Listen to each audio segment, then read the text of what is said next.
शिवाय। गुरुजी सदा सहाय।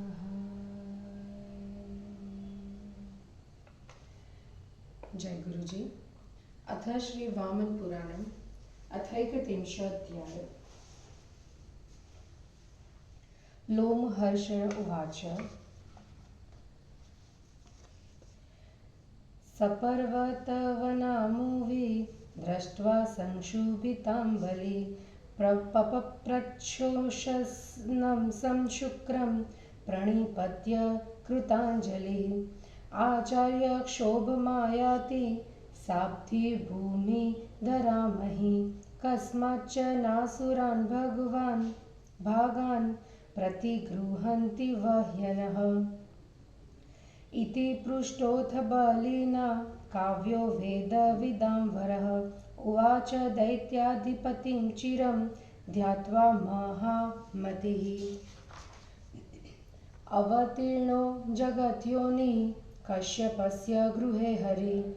वामनेनेह रूपेण परमात्मा सनातनः। स नूनं यज्ञमायाति तव दानवपुङ्गव। तत्पादन्यासविक्षोभाम् आदियं प्रचलितमहि।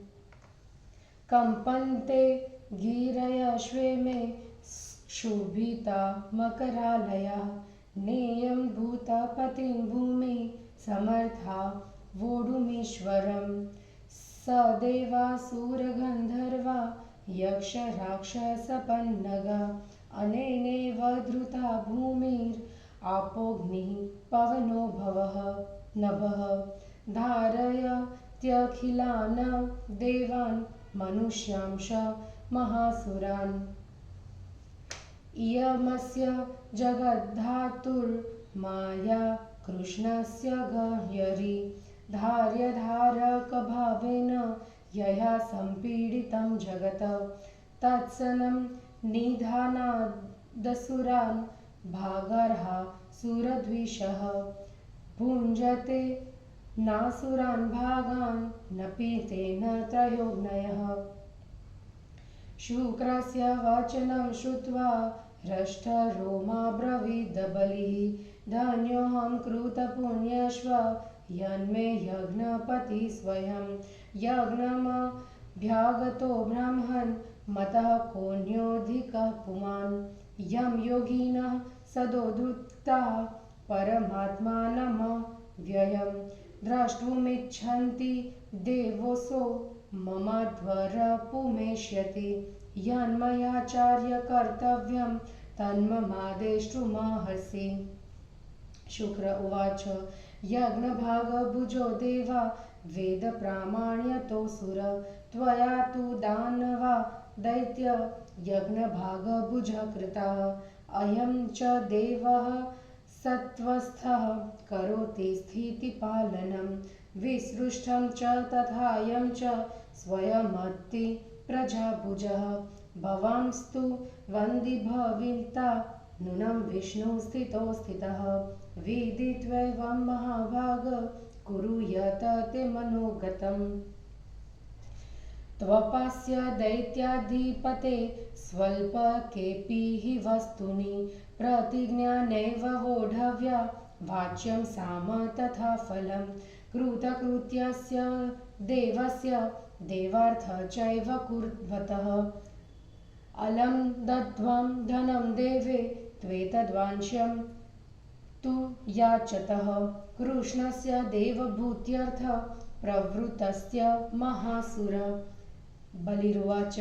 ब्रह्मन् कथमहं ब्रूयां नेप्नापि हि याचितः।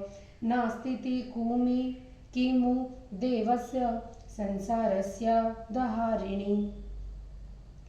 व्रतोपवासैर्विविधैर्यः प्रभुर्गृह्णते हरिः।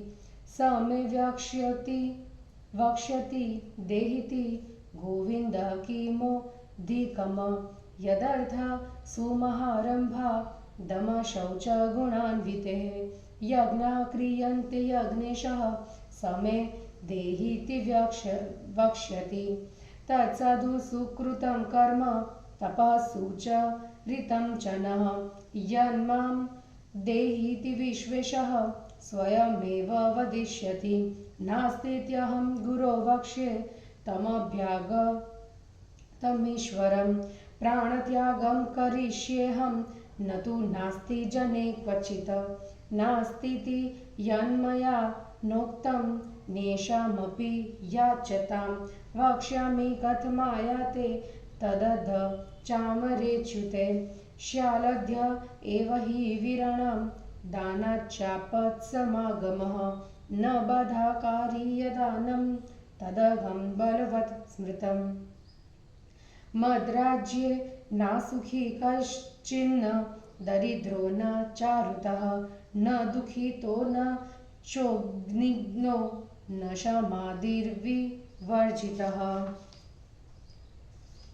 हृष्टस्तुष्टः सुगन्धी च तृप्तः सर्वसुखान्वितः जनः सर्वो महाभाग किमुताहं सदा सुखी एतद्विशिष्टमत्रहं दानबीजफलं लभे विदितं मुनिशार्दूल यमेतत् त्वन्मुखाच्युतं मत्प्रसादपरो नूनं यज्ञेनाराधितो हरि मम दानं वाप्यासो पुष्णाति यदि दैवतः एतद्बीजवरे दानबीजं पतति चेदघोरोः जनार्दने महापात्रे किं न प्राप्तं ततो मया विशिष्टं तद्दानं परितुष्टाश्वदेवतः उपभोगाच्छत गुणं दानं सुखकरं स्मृतं मत्प्रसादपरो नूनं यज्ञेनाराधितो हरि तेनाभ्येति न संदेहो दर्शनादुपकारकृत अथ कोपेन चाभ्येति देवभागो परोद्धतः मां निहन्तुं ततो हि स्यात् वधश्यल्लाद्यतरोच्युतात् एतज्ज्ञात्वा मुनिश्रेष्ठ दानविघ्नकरेण मे नैव भाव्यं जगन्नाथे गोविन्दे समुपस्थिते लोमहर्षण उवाच इत्येवं वदतस्तस्य प्राप्तस्तत्र जनार्दनः देवमयोचिन्त्यो मायावामनरूपदृक् तं दृष्ट्वा यज्ञवाटं तु प्रविष्टमसुराः प्रभुं जग्मुप्रभावतः क्षोभं तेजसा तस्य निष्प्रभः जे पुष्पमुनयस्त्रत्त ये समेता महाद्वरे वसिष्ठो गादिजो गर्गो अन्ये च मुनिसत्तमः बलिष्वैवाखिलं जन्म मेने सफलमात्मनः ततः संक्षोभमापन्नो न कक्षित् किञ्चिदुक्तवान् प्रत्येकं देवदेवेशं पूजयामास तेजसा अथासुरपतिं प्रहरं दृष्ट्वा मुनिवरां तान् देवदेवपति साक्षात् विष्णुर्वामनरूपधृतक तुष्टावयज्ञं वह्निं च यजमानमथार्चितः यज्ञकर्माधिकारस्थान् सदस्यान् द्रव्यसमं पदं सदस्या पात्रमखिलं वामनं प्रति तत्क्षणात् यज्ञवाटस्थितं विप्रः साधु साध्वीत्युदीरयन् स चार्धमादाय बलि प्रोद्भूतपुलकस्तदा पूजयामास गोविन्दं प्राह चेदं महासुरः बलिरुवाच सुवर्णरत्नसन्धातो गजाश्वसमितिस्तथा स्त्रियो वस्त्राण्यलङ्कारान् गावो ग्रामाश्वपुष्कलता सर्वे च सकला पृथ्वी भवतो वा यदि स्फीतं तदददामि विष्णुष्वेष्टं ममार्थः सन्ति ते प्रियाः इत्युक्तो दैत्यपतिना प्रतिगर्भान्वितं वचः प्राह सस्मितगम्भीरं भगवान् वामनाकृतिः ममाग्ने शरणार्थाय देहि राजन् पदत्रयम् सुवर्णाग्रामरत्नादि तदर्थिभ्यः प्रदीयताम्। बलिर्वाच त्रिभिः प्रयोजनं किं ते पदवतां वर शतं शतसहस्रं वा पदानां मार्गतां भवान्। श्रीवामन उवाच एतावता दैत्यपते कृतकृत्योऽस्मि मार्गणे अन्येषामर्थिनां वित्तम् इच्छया दास्यते भवान्। एतच्छ्रुत्वा तु गर्दितं वामनस्य महात्मनः वाचयामास वै तस्मै वामनाय महात्मने पाणौ तु पतिते तोये वमनो भूतवामनः सर्ववेदमयं रूपं दर्शयामास तत्क्षणात् चन्द्रसूर्यो तु नयने द्वौ शिरश्वरणो क्षितिः पादाङ्गुलया पिशाचास्तु हस्ताङ्गुलस्य गुह्यकाः विश्वे देवाश्वजानुस्था जघे साध्या सुरोत्तमः यक्षनखेषु सम्भुता रेखास्वप्सरसस्तथा दृष्टिरुक्षाण्य शेषाणि केशासूर्याशभप्रभो तारका रोमकूपाणि रोमेषु च महर्षयः बाहवो विदिशस्तस्य दिशाक्षोत्रे श्रोते महात्मनः अश्विनो श्रवणे तस्य नासा वायुर्महात्मनः प्रसादे चन्द्रमा देवो मनोधर्मः समाश्रितः सत्यमस्य भवद्वाणी जिह्वा देवी सरस्वती ग्रीवादितिर्देवमाता विधास्तदलयस्तथा स्वर्गधारमभून्नेत्रं त्वष्टा पूषा च वै भ्रुवो मुखे वैश्वानरश्वास्य वृषणो तु प्रजापतिः हृदयं च परं ब्रह्म पुस्त्वं वै कश्यपो मुनिः पृष्ठेस्य वसवो देवा मरुतः सर्वसन्धिषु वक्षः स्थले तथा रुद्रो धैर्ये चास्य महार्णवः उदरे चास्य गन्धर्वा मरुतश्व महाबलः लक्ष्मीर्मेधा धृतिकान्तिः सर्वविधाश्ववेकटिः सर्वज्योतिषीं यानिह तपस्व परमं महत् तस्य देवादिदेवस्य तेजः प्रोद्भूतमुत्तमं तनोकुक्षिषु वेदाश्व जानुनी च महामखाः इष्ट्ययः पशवश्वास्य द्विजानां चेष्टितानि च तस्य देवमयं रूपं दृष्ट्वा विष्णोर्महात्मनः उपसर्पन्ति ते दैत्याः पतगा इव पावकं चिक्षुरस्तु महादैत्य पादाङ्गुष्ठं गृहीतवान् दन्ताभ्यां तस्य वै ग्रीवामङ्गुष्ठेनाहनध्वरिः प्रमथ्य सर्वान् सूरान् पादहस्ततलेर्विभुः कृत्वा रूपं महाकायं सञ्जहाराशु मेदिनीं तस्य विक्रमतो भूमिं चन्द्रादित्योस्तनान्तरे नभो विक्रममाणस्य सखिदेशे स्थितावुभो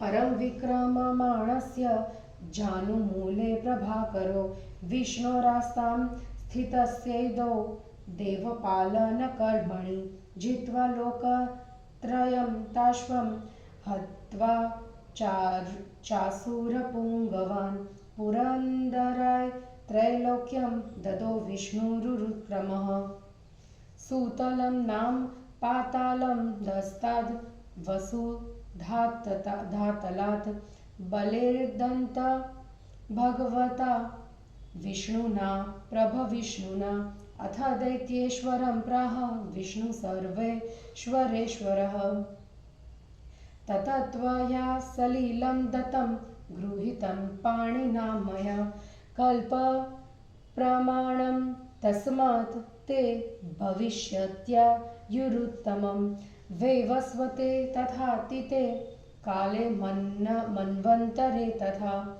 सार्वणिके तु सम्प्राप्ते भवानीन्द्रो भविष्यति। इदानीं भुवनं सर्व दत्तं शक्राय वै पुरा। चतुर्युगव्यवस्था च साधिका होकसप्ततिः। नियन्तव्या मया सर्वे ये तस्य परिपन्थिनः।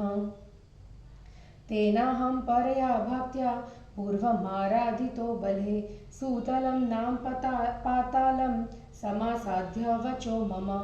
वसासुर स ममादेशं यथावत् परिपालयत्। न तत्र देव सुखोपेते प्रासादशतसङ्कुले।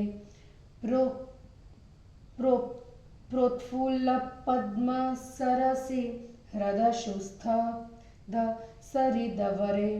सुगन्धिरूपसम्पन्नो वराभरणभूषितः। स्त्रकचन्दनादिदिग्धाङ्नो नृत्यगीतमनोहरान् उपभुञ्जन् महाभोगान् विविधान् दानेश्वर। ममाज्ञया कालमिमं तिष्ठ स्त्रीशतसंवृतः।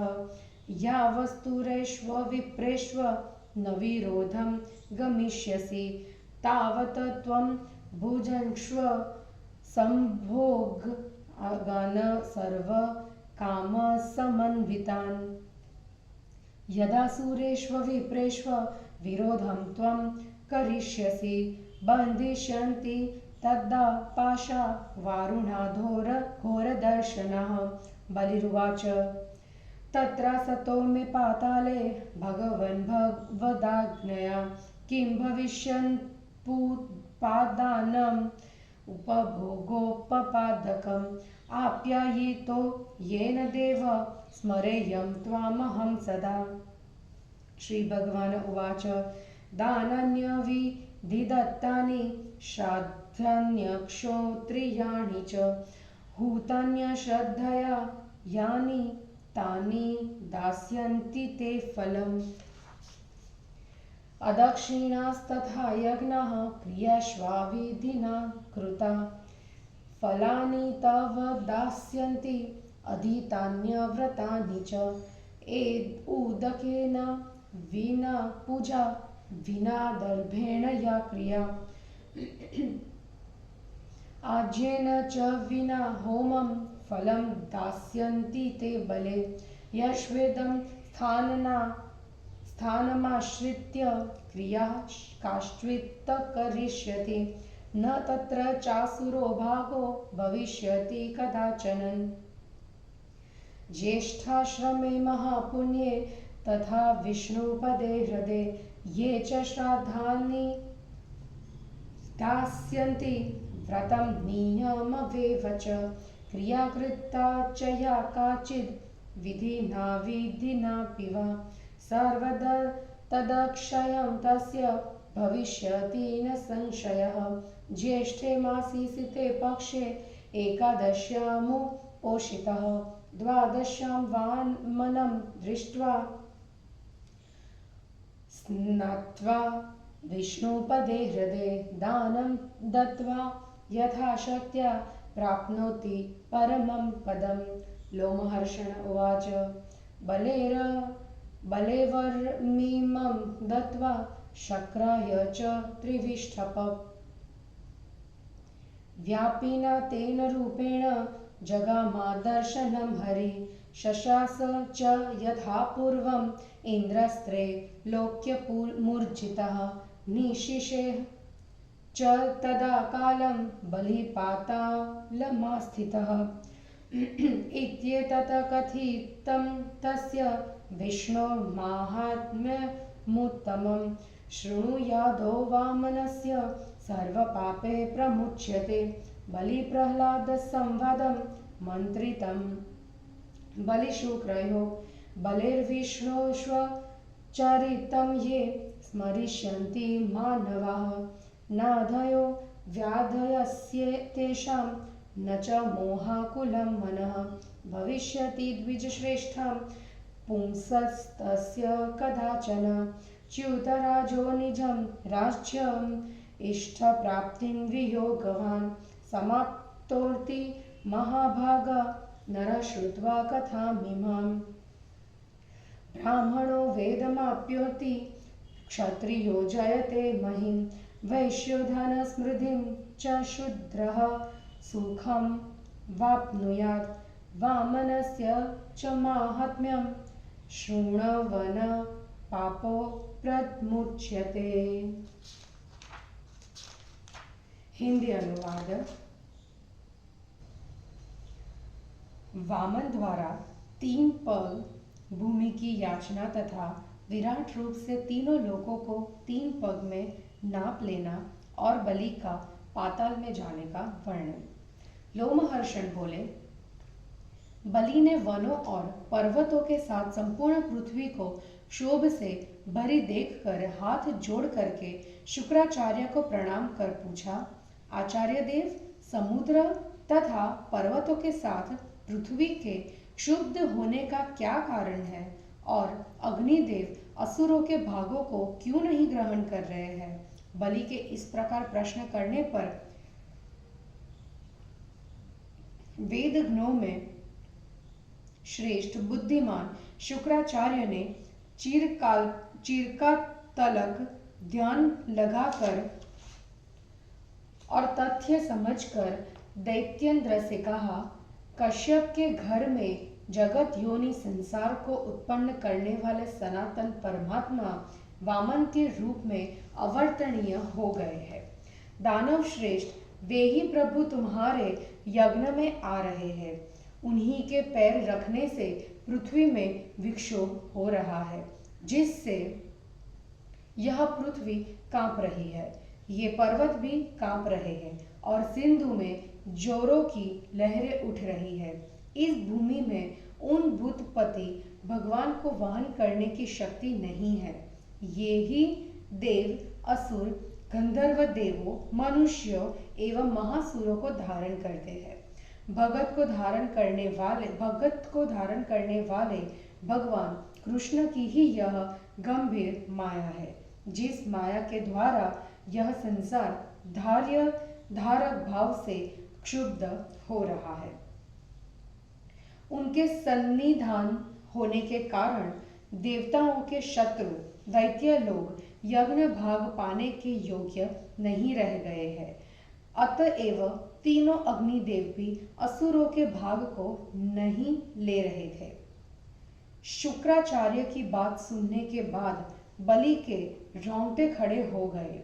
उसके बाद बलि ने शुक्राचार्य से कहा, ब्राह्मण, मैं धन्य एवं कृतकृत्य हो गया जो स्वयं यज्ञ के अधिपति भगवान लगातार मेरे यज्ञ में पधार रहे हैं।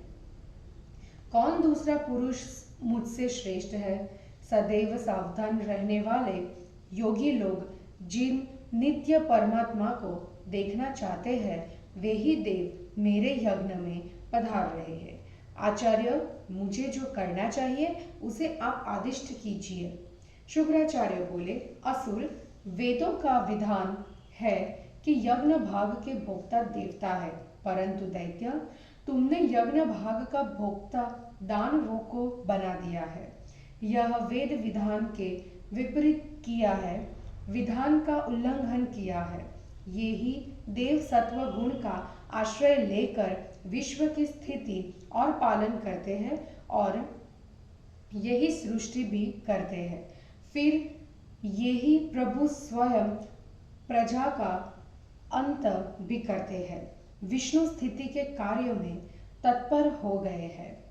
अतः आपको निश्चय ही बंदी होना है। महाभाग, इस पर विचार कर तुम्हारे मन में जैसे इच्छा हो वैसा करो। दैत्यपते, देखना, तुम थोड़ी सी भी वस्तु देने के लिए उसे प्रतिज्ञा मत करना। व्यर्थ की कोमल और मधुर बातें करना। महासुर, कृतकृत्य एवं देवताओं का कार्य पूरा करने वाले तथा देवताओं के ऐश्वर्य के लिए प्रयत्नशील भगवान श्री कृष्ण के याचना करने पर मैं देवताओं के हेतु पर्याप्त धन दूंगा, ऐसा कहना। बलि बोले, ब्राह्मण, मैं दूसरों के याचना करने पर भी नहीं है ऐसा कैसे कह सकता हूँ? फिर संसार के पापों को दूर करने वाले उन देव से कहने की तो बात ही क्या है? विविध प्रकार के व्रतों एवं उपवासों से जो परमेश्वर ग्रहण किए जाने योग्य है, वे ही गोविंद मुझसे दो इस प्रकार कहेंगे, तो इससे बढ़कर मेरे लिए और भाग्य क्या हो सकता है? जिनके लिए दम, समाधि, शौच, भीतरी बाहरी पवित्रता आदि गुणों से युक्त लोग यज्ञीय उपकरणों एवं संपत्तियों को लगाकर यज्ञ करते हैं, वे ही यज्ञेश यदि मुझसे दो इस प्रकार कहेंगे तो मेरे किए हुए सभी कर्म सफल हो गए और हमारा तपश्चरण भी सफल हो गया, क्योंकि विश्व के स्वामी स्वयं मुझसे दो इस तरह कहेंगे। गुरुदेव, क्या आप अपने यहाँ आए उन परमेश्वर से नहीं है मैं ऐसा कहूँ? ये तो उचित नहीं जचता। भले ही प्राणों का त्याग कर दूंगा, किंतु किसी भी याचक मनुष्य से नहीं है यह नहीं कह सकता। दूसरों के भी याचना करने पर जब मैंने नहीं है ऐसा नहीं कहा, तो आज अपने यहाँ स्वयं पूर्ण परमेश्वर के आ जाने पर मैं यह कैसे कहूँगा कि नहीं है? दान के कारण यदि कठिनाइयाँ आती है तो उसे वीर पुरुष प्रशंसनीय ही मानते हैं, क्योंकि दान का महत्व उससे और बढ़ जाता है। गुरु, हाँ, साधारणतया यह समझा जाता है कि जो दान बाधा डालने वाला नहीं होता वह निसंदेह बलवान कहा गया है, पर ऐसा प्रसंग नहीं आ सकता, क्योंकि मेरे राज्य में ऐसा कोई भी नहीं है जो सुखी न हो, और न कोई रोगी या दुखी ही है, न कोई किसी के द्वारा उद्वेजित किया गया है, और न कोई शम आदि गुणों से रहित है। महाभाग, सभी लोग हृष्ट तुष्ट पुण्यात्मा धर्म परायण तृप्त एवं सुखी है। अधिक क्या है, मैं तो सदा सुखी हूँ। मुनि शार्दुल, आपके मुख से सुनकर मुझे यह मालूम हो गया कि मैं यहाँ पर विशिष्ट दान रूपी बीज का शुभ फल प्राप्त कर रहा हूँ। वे हरि यदि मुझसे दान लेकर देवताओं की पुष्टि करते हैं तो यज्ञ से आधारित वे मुझ पर निश्चय ही प्रसन्न है। यदि श्रेष्ठ बीज महान पात्र पूज्य जनार्दन को मिल गया तो फिर मुझे क्या नहीं मिला? निश्चय ही मेरा यह दान विशिष्ट गुणों वाला है और देवता मेरे ऊपर प्रसन्न है।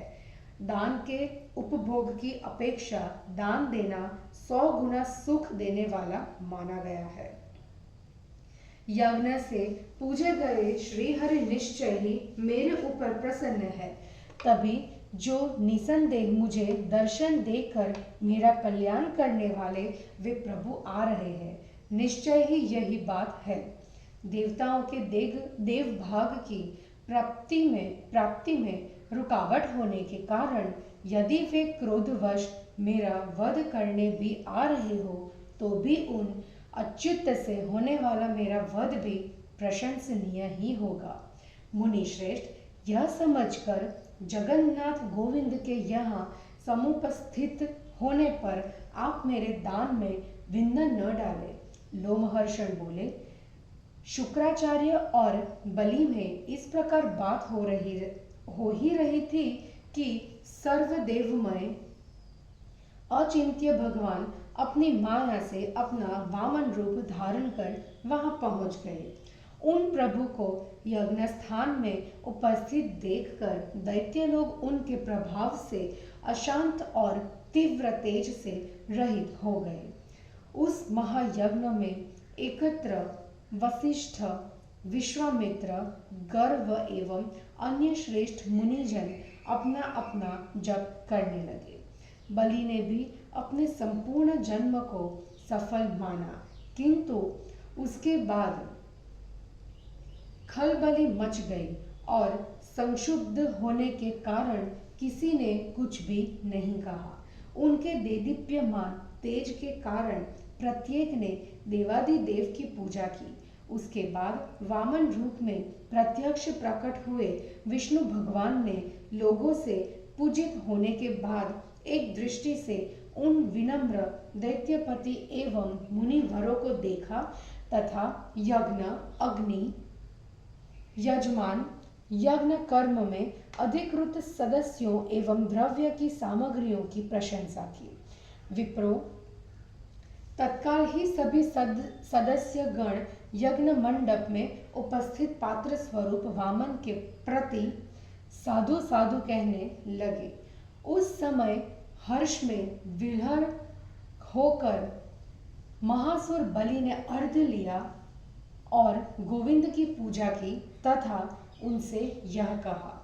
बलि ने कहा, वामन देव, अनंत सुवर्ण और रत्नों के ढेर तथा हाथी, घोड़े, स्त्रियां, वस्त्र, आभूषण, गाय तथा ग्राम समूह, ये सभी वस्तुएं समस्त पृथ्वी अथवा आपकी जो अभिलाषा हो वह मैं देता हूँ। आप अपना अभीष्ट बतलाइए। मेरे प्रिय लगने वाले समस्त अर्थ आपके लिए है। दैत्यपति बलि के इस प्रकार प्रसन्नता पूर्वक उदार वचन कहने पर वामन का आकार धारण करने वाले भगवान ने हंसते हुए दुर्बोध वाणी में कहा, राजन, मुझे अग्निशाला के लिए 3 पग दे, मतलब भूमि दे, सुवर्ण ग्राम एवं रत्न आदि उनकी इच्छा रखने वाले याचकों को प्रदान करें। बलि ने कहा, हे पदधारियों में श्रेष्ठ, 3 पग भूमि से आपका कौन सा स्वार्थ सिद्ध होगा? 100 अथवा 100,000 पग भूमि आप मांगिए। श्री वामन ने कहा, हे दैत्यपते, मैं इतना पाने से ही कृतकृत्य हूँ। मेरा स्वार्थ इतने से ही सिद्ध हो जाएगा। आप दूसरे याचना करने वाले याचकों को उनके इच्छानुकूल दान दे दीजिए। महात्मा वामन की यह वाणी सुनकर बलि ने उन महात्मा वामन को 3 पग भूमि देने के लिए वचन दे दिया। दान देने के लिए हाथ पर जल गिरने ही वामन वामन मतलब विराट बन गए। तत्क्षण उन्होंने उन्हें अपना सर्वदेवमय स्वरूप दिखाया। चंद्र और सूर्य, उनके दोनों नेत्र, आकाश सिर, पृथ्वी दोनों चरण, पिशाच पैर की अंगुलियां एवं गुह्यक हाथों की अंगुलियां थे। जानुओं में विश्वे देवगण, दोनों जंघाओं में सुरश्रेष्ठ साध्यगण, नखों में यक्ष एवं रेखाओं में अप्सराएं थी। समस्त नक्षत्र, उनकी दृष्टियां, सूर्य किरणें, प्रभु के केश, तारकाएं, उनके रोमकूप एवं महर्षिगण रोमों में स्थित थे। विदिशाएं, उनकी बाहें, दिशाएं, उन महात्मा के कर्ण, दोनों अश्विनी कुमार, श्रवण एवं वायु उन महात्मा के नासिका स्थान पर थे। उनके प्रसाद में चंद्रदेव तथा मन में धर्म आश्रित थे। सत्य उनकी वाणी तथा जिह्वा सरस्वती देवी थी। देवमाता अदिति, उनकी ग्रीवा विद्या, उनकी बलियां, स्वर्ग द्वार उनकी गुदा तथा त्वष्टा एवं पूषा उनकी भौहें थी। वैश्वानर उनके मुख तथा प्रजापति वृषण थे। परम ब्रह्म उनके हृदय तथा कश्यप मुनि उनके पुंस्व थे। उनकी पीठ में वसुदेवता, सभी संधियों में मरुदगण, वक्षः स्थल में रुद्र तथा उनके धैर्य में महार्णव आश्रित थे। उनके उदर में गंधर्व एवं महाबली मरुदगण स्थित थे। लक्ष्मी, मेधा, धृति, कांति एवं सभी विद्याएं उनकी कटी में स्थित थी। समस्त ज्योतियां एवं परम महत तप उन देवादिदेव के उत्तम तेज थे। उनके शरीर एवं कुक्षियों में वेद थे तथा बड़े बड़े यज्ञ इष्टियां थी। पशु एवं ब्राह्मणों की चेष्टाएं उनकी दोनों जानुएं थी। उन महात्मा विष्णु के सर्वदेवमय रूप को देखकर वे दैत्य उनके निकट उसी प्रकार जाते थे जिस प्रकार अग्नि के निकट पतंगे जाते हैं। महादैत्य चिक्षुर ने दांतों से उनके पैर के अंगूठे को दबोच लिया। फिर भगवान ने अंगूठे से उनकी ग्रीवा पर प्रहार किया और अपने पैरों एवं हाथों के तलवों से समस्त असुरों को रगड़ डाला तथा विराट शरीर धारण करने के शीघ्र ही उन्होंने पृथ्वी को उनसे छीन लिया। भूमि को नापते समय चंद्र और सूर्य उनके स्तनों के मध्य स्थित थे तथा आकाश के नापते समय उनके शक्ति प्रदेश मतलब जांग में स्थित हो गए एवं परम ऊर्ध्व लोक का अतिक्रमण करते समय देवताओं की रक्षा करने में स्थित श्री विष्णु के जानुमूल में चंद्र एवं सूर्य स्थित हो गए। उरुक्रम लंबी डंगों वाले विष्णु ने तीनों लोकों को जीतकर एवं उन बड़े बड़े असुरों का वध कर तीनों लोक इंद्र को दे दिया। शक्तिशाली भगवान विष्णु ने पृथ्वी तल के नीचे स्थित सूतल नामक पाताल को बलि के लिए दे दिया।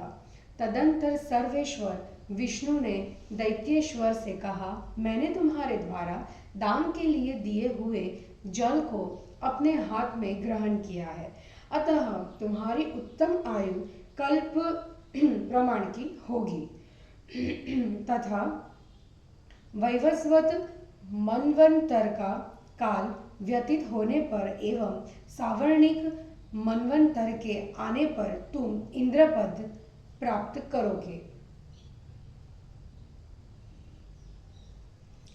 इंद्र बनोगे।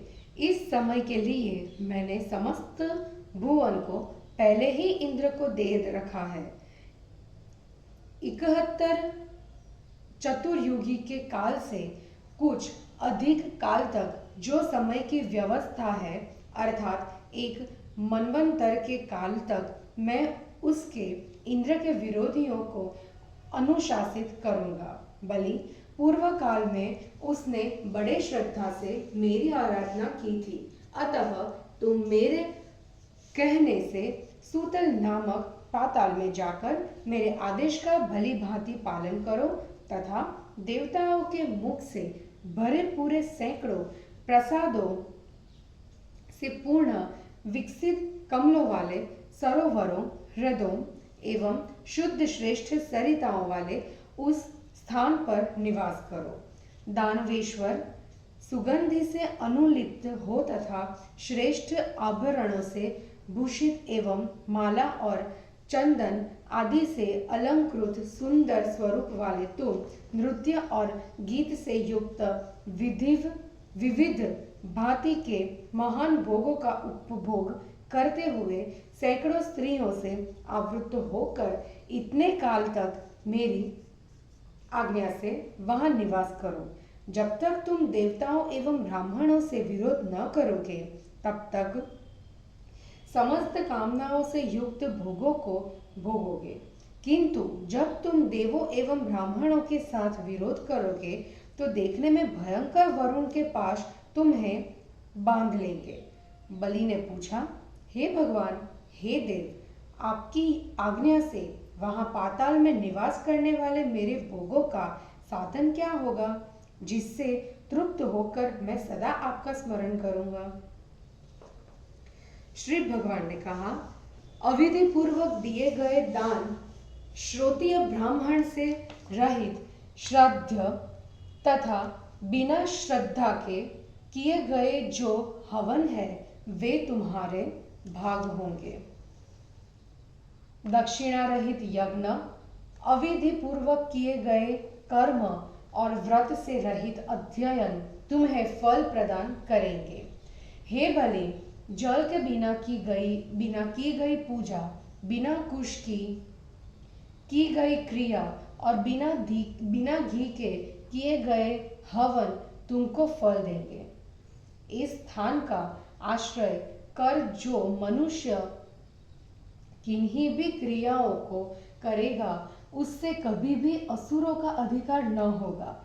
अत्यंत पवित्र ज्येष्ठाश्रम तथा विष्णुपद सरोवर में जो श्राद्ध, दान, व्रत या नियम पालन करेगा तथा विधि या अविधि पूर्वक जो कोई क्रिया वहां की जाएगी उसके लिए वे सभी निसंदेह अक्षय फलदायी होगा।